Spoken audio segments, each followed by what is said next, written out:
Grammar पाठशाला शुरू करने से पहले मैं आपसे एक क्वेश्चन पूछना चाहूंगी और मेरा क्वेश्चन है, मेरा सवाल है कि देयर का मतलब क्या होता है, इसका इस्तेमाल क्या होता है, पता है आपको?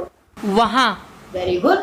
हाँ, देयर का मतलब वहां भी होता है, लेकिन अगर मैं कहूं कि देयर का इस्तेमाल आप और एक तरीके से कर सकते हैं जब भी आपको किसी चीज के नंबर बताने हो इन द सेंस, जैसे फॉर एग्जांपल मैंने कहा मेरे घर में 4 डॉग्स हैं, मेरे घर में 4 डॉग थे, मेरे घर में एक फ्रिज है, मेरे घर में एक फ्रिज था, मेरे घर में 4 मेंबर है, मेरे घर में 5 मेंबर थे। तो ये सब भी हम देयर के यूज से बता सकते हैं। यकीन नहीं हो रहा है? तो चलिए आज आपको इसी बात पे यकीन दिलाते हैं और बताती हूँ कि इसका इस्तेमाल कैसे कर सकते हैं। तो बिना किसी बकबक और बकलोले के चलिए बढ़ते हैं अपने नए चैप्टर की तरफ। देयर।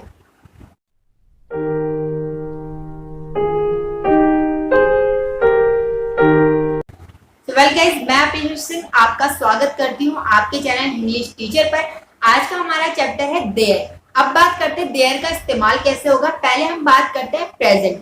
प्रेजेंट मतलब वर्तमान जो अभी चल रहा है। अगर जैसे कि फॉर एग्जांपल मैं बोलूँ मेरे घर में 4 बिल्लियां हैं, मेरे घर में एक पेन है, मेरी लाइफ में एक प्रॉब्लम है, तो ये सारा हमारा क्या हो गया, प्रेजेंट हो गया। अब हम इसे इस्तेमाल कैसे करेंगे इंग्लिश में, हम इन सेंटेंसेस को बोलेंगे कैसे, उसकी बात कर लेते हैं। सब्जेक्ट हमारा देयर होगा। क्या होगा? देयर। इसमें शी, ही, इट, नेम हमें कुछ नहीं चाहिए। देयर। देयर हमारा सब्जेक्ट होगा। अब हमारे पास 2 हेल्पिंग वर्ब है, इज और आर। कौन सी 2 हेल्पिंग वर्ब है?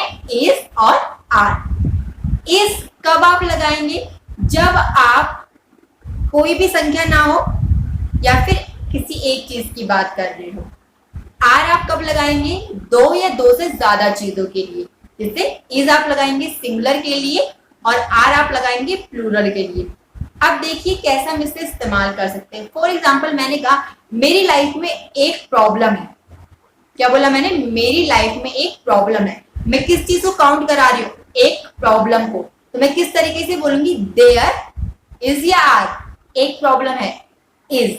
There is one problem in my life. Simple. अब इस तरीके से मैं करूं मेरी लाइफ में 2 प्रॉब्लम्स है। अब मैं क्या बता रही हूं? 2 क्या है? 2 प्रॉब्लम। सब्जेक्ट किसे लेंगे हम? देयर को ही। तो कैसे मैंने बोला? There are 2 problems in my life. फिर दोबारा सेंटेंस लेते हैं प्रेजेंट में। मेरे टेबल पर एक पेन है। देयर इज, कितने पेन है? एक। तो क्या होगा? There is 1 pen on my table. अब इसी को प्लूरल कर देते हैं। मेरे टेबल पर 2 पेन है। तो ये कैसे होगा? देयर इज या आर? आर, क्योंकि 2 पेन है। There are 2 pens on my table. Very good. इसी तरीके से मैं बोल सकती हूं, अगर मुझे बोलना है कि मेरे स्कूल में 2 टीचर हैं, तो कैसे बोलूंगी? प्लूरल। क्या है? 2। There are 2 teachers in my school. अगर मैं बोलूं कि मेरे स्कूल में एक ही मैथ्स टीचर है, तो कैसे बोलूंगी? There is 1 maths teacher in my school. तो आई होप आपको समझ में आया हो इज और आर के साथ देयर का प्रेजेंट में यूज कैसे करेंगे। अब बात करते हैं कि देयर को हम पास्ट में कैसे इस्तेमाल कर सकते हैं। तो ध्यान दीजिएगा, अभी हमने प्रेजेंट में देयर का इस्तेमाल किया प्लस में इज और आर। इज कब लगाया हमने? सिंगुलर के लिए। और आर कब लगाया? प्लूरल के लिए। 2 से जब भी ज्यादा चीजें होती हैं। इसी तरीके से पास्ट में हमारे पास देयर तो होता ही है एज अ सब्जेक्ट। अब हम एज अ हेल्पिंग वर्ब, हम क्या हमारे पास होता है? वॉज और वर। ध्यान रखना, वर होता है WERE। इसे वेयर नहीं बोलते, वर्ब बोलते हैं। कई वॉज कब लगता है? या तो आपके पास कुछ ना, किसी जैसे हम बोलते ना कि मेरी लाइफ में कोई प्रॉब्लम नहीं थी, या तो आप किसी भी चीज की बात ना कर रहे हो, या तो आप एक संख्या की बात कर रहे हो। वर आप कब लगाते हैं? 2 या फिर 2 से ज्यादा, कुछ भी हो सकता है। एग्जाम्पल्स ले लेते हैं। मैंने कहा मेरे स्कूल में एक टीचर थी। कितनी थी? एक। तो कैसे बोलूंगी? There was 1 teacher in my school. इसी को प्लूरल कर लो, इसी को आप डबल कर लो। मेरे स्कूल में 2 टीचर थी। देयर वॉज या were? Was, were. There were 2 teachers in my school. Very good. मैंने कहा मेरे बैग में एक पेन था, तो एक पेन था, ध्यान दो, नंबर किसकी बात कर रही हूँ, एक। क्या हुआ, there was 1 pen in my bag. इस तरीके से मैं बोल सकती हूँ कि मेरे बैग में 2 पेन, कर लो, मेरे बैग में 2 पेन थे, तो क्या होगा, देयर वॉज होगा, वर होगा, there were 2 pens in my bag. तो ये हुआ कैसे आप वॉज और वर का इस्तेमाल कर सकते हैं। समझ में आया, आई होप समझ में आएगी। अभी तक हमने बात की प्रेजेंट में पॉजिटिव और पास्ट में पॉजिटिव सेंटेंसेस कैसे बनाते हैं हम देयर की मदद से, जब हमें कुछ बताना होता है, इंडिकेट करना होता है नंबर्स को लेकर। अब हम बात करेंगे कैसे हम नेगेटिव सेंटेंसेस बना सकते हैं पास्ट में और प्रेजेंट में। अब हम जब भी नेगेटिव सेंटेंस बनाएंगे हम नो और नॉट का यूज करेंगे। अब यहाँ पर एक क्वेश्चन रेज होता है कि कहाँ पर नॉट आएगा और कहाँ पर नो आएगा। तो ध्यान दीजिएगा कहाँ पर आप नॉट लगाएंगे और कहाँ पर आप नो लगाएंगे। नो आप तब लगाएंगे जब आप कोई भी न्यूमेरिकल डिजिट यूज नहीं कर रहे, मतलब कोई भी न्यूमेरिकल नंबर आप यूज नहीं कर रहे, जैसे 2, 3, 4, 5। मैं ऐसे समझाने के लिए कुछ सेंटेंसेस आपको बताती हूँ। जैसे मैंने कहा मेरे एरिया में स्कूल नहीं है, तो कैसे बोलेंगे, there is no school in my area. इसी तरीके से मैंने कहा मेरे स्कूल में प्रिंसिपल नहीं है, there is no principal in my school. ये तो सिंपल हुआ जब हम बात कर रहे हैं सिंगुलर के साथ। अब बात करते हैं प्लूरल सेंटेंसेस हम कैसे बनाएंगे। ध्यान रखना जहां पर आप न्यूमेरिकल नंबर यूज नहीं कर रहे हैं वहां पर आप नो लगाएंगे। जैसे फॉर एग्जांपल मैंने कहा मेरे एरिया में स्कूल्स नहीं है, अब क्या होगा, there are no schools in my area. No क्यों लगाया, क्योंकि मैं यहाँ पे कोई नंबर इस्तेमाल नहीं कर रही हूँ। मैंने ये नहीं कहा कि मेरे एरिया में 2 स्कूल नहीं है, 4 स्कूल नहीं है, मैंने ये नहीं कहा। मैंने सिर्फ इतना कहा मेरे एरिया में स्कूल्स नहीं है। तो सेंटेंस क्या बन गया, there are no schools in my area. इसी तरीके से मैंने कहा मेरी लाइफ में दिक्कतें नहीं है, तो क्या होगा, दिक्कतें, बहुत सारी दिक्कतों की बात कर रही हूँ, तो क्या लगेगा, आर। और मैं नंबर नहीं गिना रही हूँ दिक्कतों के, 1, 2, 3 ऐसा कुछ नहीं बोल रही हूँ, मैं सिर्फ कह रही हूँ मेरी लाइफ में दिक्कतें नहीं है, तो कैसे बोलेंगे, there are no problems in my life.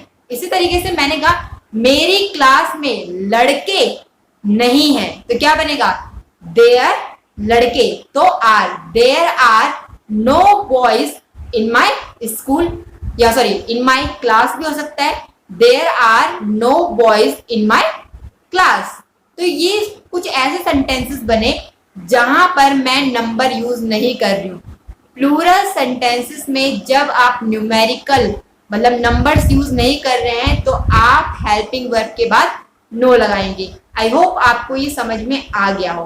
अब बात करते हैं नॉट कब लगेगा, ध्यान से सुनिएगा। अब बात करते हैं हम नॉट कैसे यूज करेंगे प्लूरल सेंटेंसेस के साथ। नॉर्मल सिंगुलर तो आपको आता है, जैसे मैंने कहा मेरी क्लास में टीचर नहीं है, there is no teacher in my class. अब बात करते हैं प्लूरल में हम नॉट कैसे यूज करेंगे। मैंने कहा मेरी क्लास में 2 टीचर्स नहीं है, अब मैं यहाँ पे संख्या बता रही हूँ 2, तो कैसे बोलेंगे, there are not 2 teachers in my class. इसी तरीके से हम ये भी बोल सकते हैं, फॉर एग्जाम्पल मैंने कहा मेरी फैमिली में 4 मेंबर नहीं है, तो कैसे बोलूंगी, there are not 4 members in my family. इसी तरीके से मैंने कहा मेरे एरिया में 2 स्कूल नहीं है, 2, तो कैसे बोलेंगे, नंबर है, there are not 2 schools in my area. तो ये डिफरेंस है, जब भी आप प्लूरल सेंटेंसेस में नंबर नहीं इस्तेमाल कर रहे हैं, 1, 2, 3, 4, 5, आप जब इन सब की बात नहीं कर रहे हैं तो आप हेल्पिंग वर्ब के बाद नो लगाएंगे, और जब आप नंबर को इंडिकेट कर रहे हो, नंबर पे जोर दे रहे हो 2, 3, 4, 5, तो आप हेल्पिंग वर्ब के बाद नॉट लगाएंगे। आई होप अब आपको कहाँ पर नो लगाना है, कहाँ पर नॉट लगाना है समझ में आ गया हो। और जब भी आप सिंगुलर सेंटेंस की बात करेंगे वो तो सिंपल ही है, वहां पर आप नो ही लगाएंगे हेल्पिंग वर्ब के बाद। अब बात करते हैं पास्ट में इसका इस्तेमाल क्या कैसे होगा। पास्ट में भी बिल्कुल ऐसे ही करना है। जैसे फॉर एग्जाम्पल मैंने कहा मेरी क्लास में लड़के नहीं थे, अब नंबर नहीं बता रहे थे, कैसे बोलेंगे there were no boys in my class. मेरी क्लास में 4 लड़के नहीं थे, तो कैसे बोलेंगे there were not 4 boys in my class. मेरी क्लास में टीचर नहीं थी, तो कैसे बोलेंगे there was no teacher in my class. मेरे रूम में बिल्लियां नहीं थी, तो नंबर बता रही हूं नहीं, और बहुत सारी बिल्लियों की बात कर रही हूं, तो कैसे होगा प्लूरल में there were no cats in my room. अब मैं इसे नंबर के साथ बोलूं मेरे रूम में 2 बिल्लियां नहीं थी, तो क्या आएगा नॉट या no, not. There were not 2 cats in my room. दोबारा बोल रही हूँ, ये भी एक ऐसा इंपॉर्टेंट चैप्टर है जो आपकी इंग्लिश को बेसिक तौर पर मजबूत बना सकता है, क्योंकि अगर नींव मजबूत होगी तभी तो इमारतें स्ट्रांग होंगी। तो ध्यान रखिएगा, अगर अपनी इंग्लिश को आपको बहुत अच्छा करना है तो उसके लिए आपकी नींव का मजबूत होना बहुत जरूरी है। तो नेक्स्ट वीडियो में मिलते हैं अपनी ग्रामर पाठशाला में कुछ और भी अच्छी ग्रामर की इजी ट्रिक्स के लिए। तो चलिए मिलते हैं आपसे नेक्स्ट वीडियो में, तब तक के लिए बाय बाय। और अपने चैनल इंग्लिश टीचर को लाइक, सब्सक्राइब और शेयर करें।